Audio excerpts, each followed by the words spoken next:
Meus queridos, a paz do Senhor Jesus. Estamos juntos para a glória de Deus, para aprendermos um pouco mais da palavra do Senhor. Que bênção, mais uma oportunidade que o céu tem nos concedido. Louvo a Deus pela vida do meu pastor, pela vida da superintendência e de toda a equipe de mídia de nossa IEADALP. E eu também quero agradecer a Deus pela vida de você, que está aqui comigo mais uma vez para aprendermos mais da palavra do Senhor, para nos prepararmos para servirmos a igreja do Senhor. Nesta feita, estamos em mais uma aula da faixa etária de pré-adolescentes, que tem por temática central Jesus, o Salvador. Esta lição tão extraordinária está caminhando para o seu final, mas já estamos aqui juntos, nos debruçando, nos preparando, porque cada aula é uma riqueza, cada aula é uma oportunidade. Cada aula é um momento singular e único para transmitirmos as verdades sagradas. E essa lição tão especial, que dentre tantas da faixa etária do currículo dos pré-adolescentes, é tão especial e ouso dizer que é uma das mais importantes, haja vista que traz a base central e o princípio fundamental de nossa fé, que é Jesus Cristo.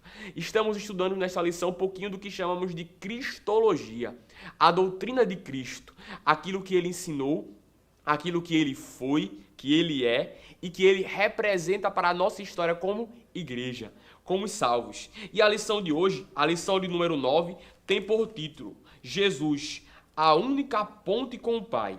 Mas antes de iniciarmos, vamos fazer uma oração, dando prosseguimento à nossa lição e assim abrindo a nossa aula de hoje. Sublime Deus, maravilhoso Pai, te louvamos, Jesus, e te engrandecemos por esta oportunidade, pelo teu cuidado e misericórdia, e pelo privilégio de aprendermos e também ministrarmos mais uma vez a tua palavra. Pai, eu quero te rogar a tua bênção sobre cada um daqueles que estarão assistindo, pela vida de cada professor, professora, irmão e irmã, pela vida também de cada aluno que, com interesse de aprender mais, tem se debruçado e estudado. Pai, que possa o Senhor abrir a mente deles e juntos possamos desenvolver e conhecer mais de ti. Dá-nos uma aula, Deus, abençoada e continua glorificando o teu nome. É o que eu te peço em nome de Jesus. Amém. Mais uma vez, que Deus te abençoe. E vamos juntos aprender um pouco mais da palavra do Senhor. A lição de hoje, que é a lição 9, como eu falei repetindo, Jesus, a única ponte com o Pai, ela está embasada no texto de João, no Evangelho escrito por João, no capítulo de número 14, a começar do versículo 1, do 1 ao 7. Para ganharmos tempo, eu vou apenas dar ênfase no versículo 6, que é a chave de nossa lição. João 14 e o 6. A leitura é do 1 ao 7 e também 1 Timóteo 2, 5 e 6. Como exercício didático e até prática interativa para você, professor, eu aconselho fazer uma leitura dinâmica. Leia um versículo e cada aluno vai lendo em sua versão, em sua Bíblia, para que assim possam se familiarizar com a palavra do Senhor e também perderem a timidez. Pouco a pouco eles vão desenvolvendo, vão perdendo a timidez e vão se soltando para ler e também para interagir. Eu vou ler apenas o versículo 6, que diz: Respondeu-lhe Jesus, eu sou o caminho e a verdade e a vida. Ninguém vem ao Pai senão por mim.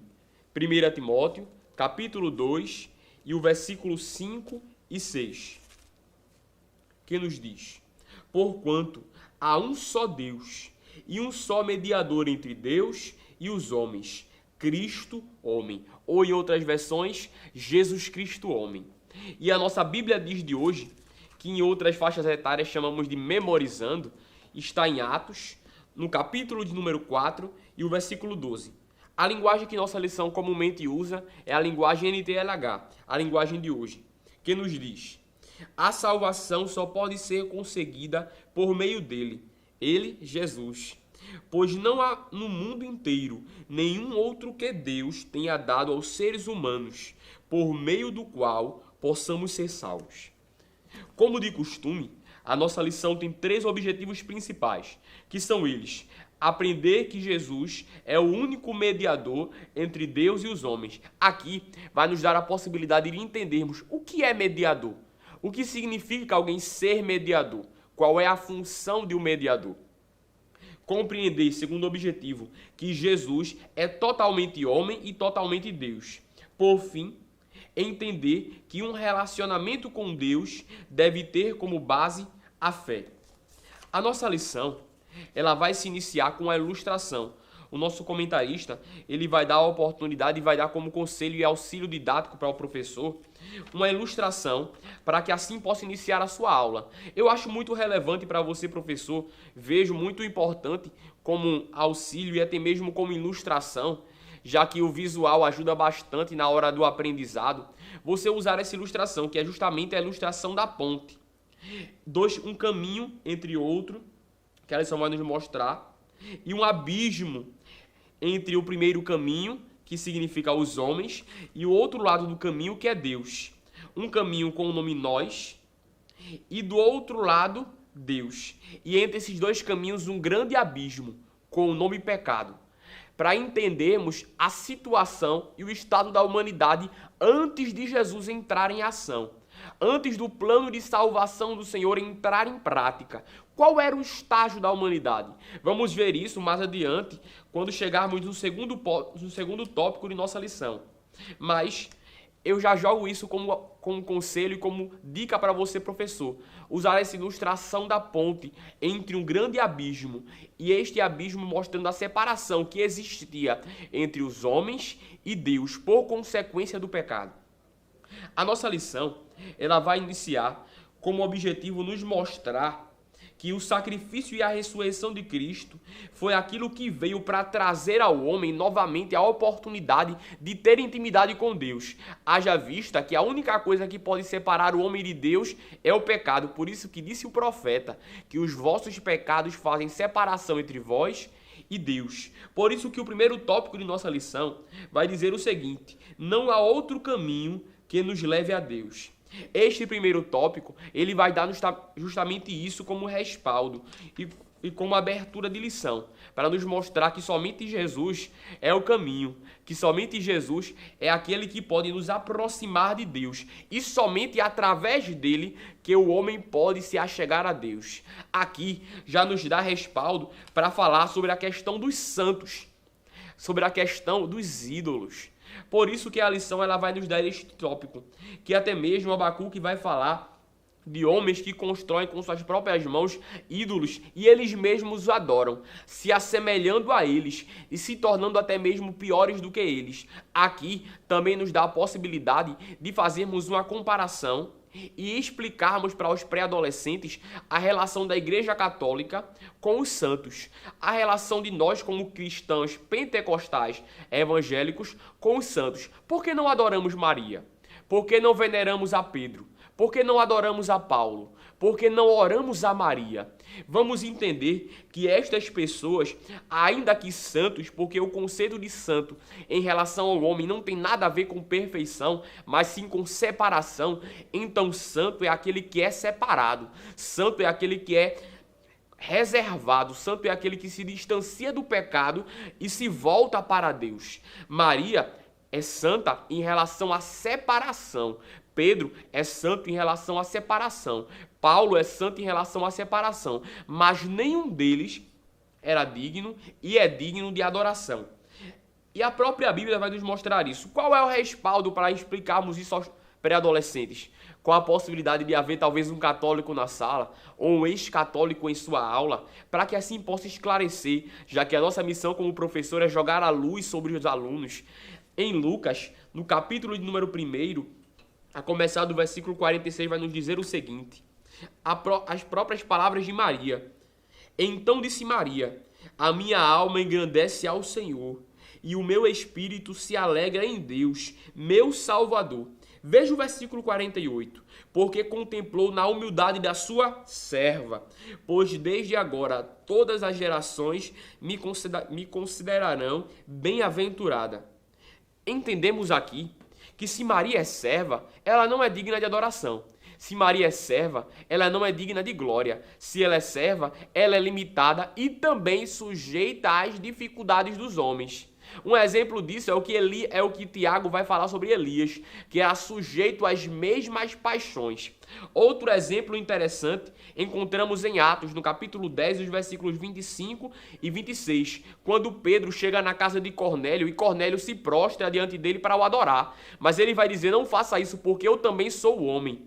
Mas de onde surgiu esta ideia que Maria era digna de adoração. De onde surgiu esta ideia que pessoas, apóstolos, profetas, eram merecedores de adoração? Esta questão de Maria ser venerada e ser considerada uma santa e até mesmo ser chamada de mãe de Deus, que do grego é Theotokos, só veio a surgir no ano de 430 da era da igreja. 430 anos depois de Cristo, aproximadamente, que veio surgir entre a igreja romana esta ideia de Maria, como gerou o Deus homem, como gerou a humanidade de Cristo, ser considerada mãe de Deus. E posteriormente, alguns anos depois, veio surgir a oração da Ave Maria, a reza da Ave Maria. Daí surgiu todo aquele problema que até hoje influi na questão da confusão de Maria ter gerado Cristo, no caso gerado Jesus como homem, e ela ter se tornado Deus. Aqui na verdade sabemos bem que isso não veio a acontecer. Mas na Bíblia, em momento algum, ela recebe adoração, em momento algum ela recebe oração, e em momento algum ela assume o papel de intercessora e mediadora entre os homens e Deus. Somente alguns anos depois, com erros de interpretação e beirando já uma heresia, que isso veio a existir. Mas, em momento algum na Bíblia isso mostra. Então esclareço para os alunos que Pedro, Paulo e nem mesmo Maria se achou digna e quis receber a oração, receber a adoração, porque entendia que também eram homens necessários de salvação. Dando prosseguimento, o segundo tópico de nossa lição vai nos mostrar Jesus Cristo, o homem, nosso mediador. O que é um mediador? Mediador traz a ideia de ponte. Mediador traz a ideia de representante. Mediador traz a ideia de alguém que fala por outro. Mediador significa justamente alguém que representa os homens diante de outro. Jesus, ele é o mediador do homem diante de Deus. Quando o pecado do homem vem à tona e este é digno de ser condenado, julgado e castigado, Jesus entra em ação como aquele que se entregou como sacrifício vicário, como caminho de reconciliação entre o homem e Deus. Daqui entra-se então a ideia da ponte.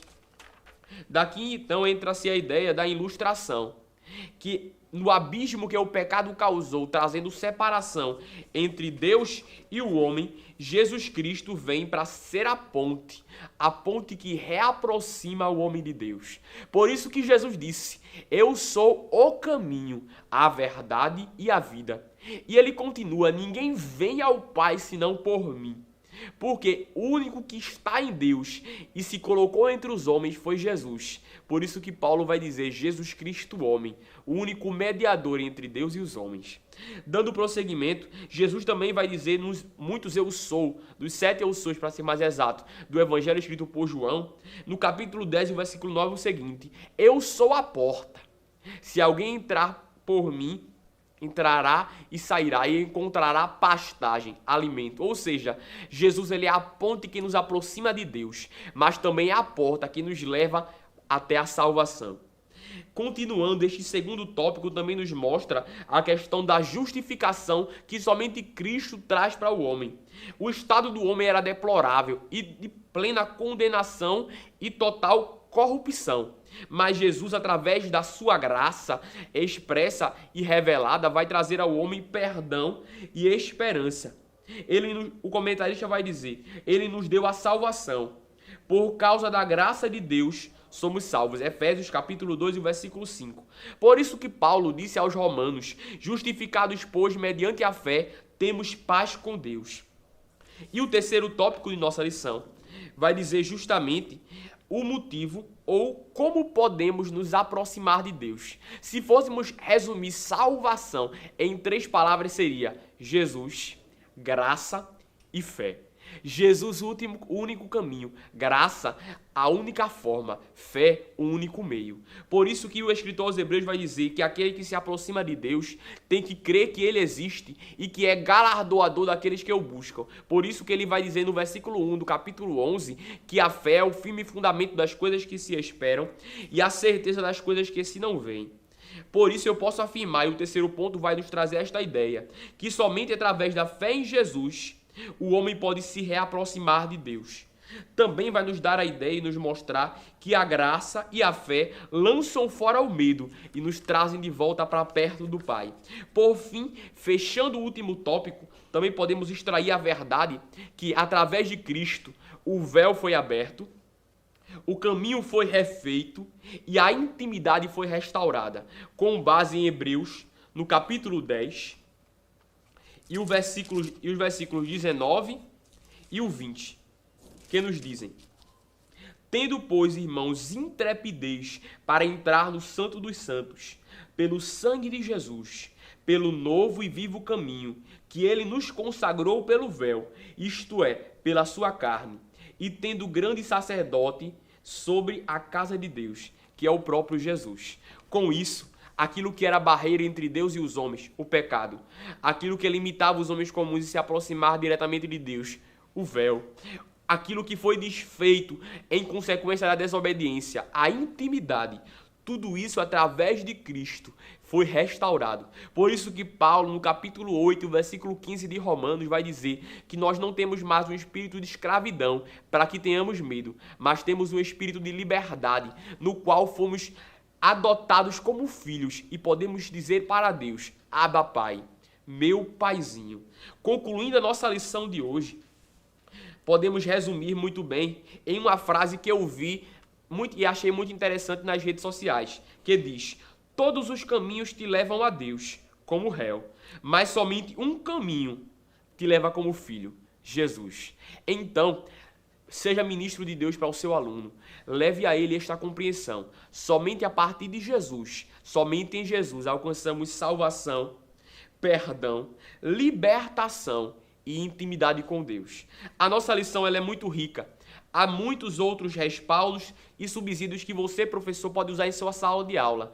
Caminhe debaixo de oração. Se prepare, leia, medite. Aqui é apenas uma síntese para que você possa se preparar, mas que Deus te use, que Deus te abençoe e que a sua sala de aula seja um canal de Deus para o crescimento espiritual e edificação dos seus alunos. Deus te abençoe. Muito obrigado.